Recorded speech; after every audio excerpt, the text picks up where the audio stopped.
ನಮ್ಮ ಈಶ್ವರ ಬಿ ಖಂಡ್ರೆ ಅವರು ಇನ್ನೂ ಉನ್ನತವಾದಂಥ ಹುದ್ದೆಗೆ ಏರಲಿ ಅಂತ ಹೇಳಿದರು.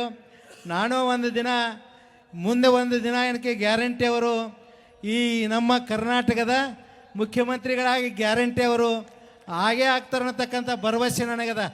ಯಾಕಂದರೆ ಯಾಕೆ ಈ ಮಾತನ್ನು ನಾನು ಹೇಳ್ತೇನೆಂದರೆ ಅವರಲ್ಲಿ ಆ ತಾಕತ್ತದೆ. ಇವತ್ತು ಅಖಿಲ ಭಾರತ ವೀರಶೈವ ಮಹಾಸಭಾ ಅಧ್ಯಕ್ಷರಾಗಬೇಕಂತೇಳಿ ಎಷ್ಟೋ ಜನ ಏನು ಕೇಳಿದಾಗ ಕಾಯ್ದುಕೊಂಡು ಕೊಟ್ಟಿದ್ರು. ಆದರೆ ಸಹಜವಾಗಿ ಏನು ಕೇಳಿದ ಎಲ್ಲರ ಅವಿರೋಧವಾಗಿ ಸನ್ಮಾನ್ಯ ನಮ್ಮ ಈಶ್ವರ್ ಬಿ ಖಂಡ್ರೆ ಅವರಿಗಿದ್ದಾರೆ. ಅದಕ್ಕಾಗಿ ಅವರಿಗೆ ವಿಶ್ವಗುರು ಬಸವಣ್ಣವರು ಇನ್ನೂ ಆಶೀರ್ವಾದ ಕೊಡಲಿ, ಅವರ ಜೀವನ ಒಳ್ಳೆಯದಾಗಲಿ. ನಿಜವಾಗಿ ಭಾಳ ಉತ್ತಮವಾಗಿ ಒಳ್ಳೆಯ ಸಜ್ಜನ ವ್ಯಕ್ತಿಗಳು ನಮ್ಮ ಸನ್ಮಾನ್ಯ ಈಶ್ವರ್ ಖಂಡ್ರೆ ಅವರಿದ್ದಾರೆ. ಅವರಿಗೆ ದೇವರು ಒಳ್ಳೆಯದು ಮಾಡಲಿ ಅಂತೇಳಿ ಹಾರೈಸಿ ನನ್ನ ಎರಡು ಮಾತುಗಳು ಮುಗಿಸ್ತಿದ್ದೇನೆ. ಓಂ ಶ್ರೀ ಗುರು ಬಸವಲಿಂಗ.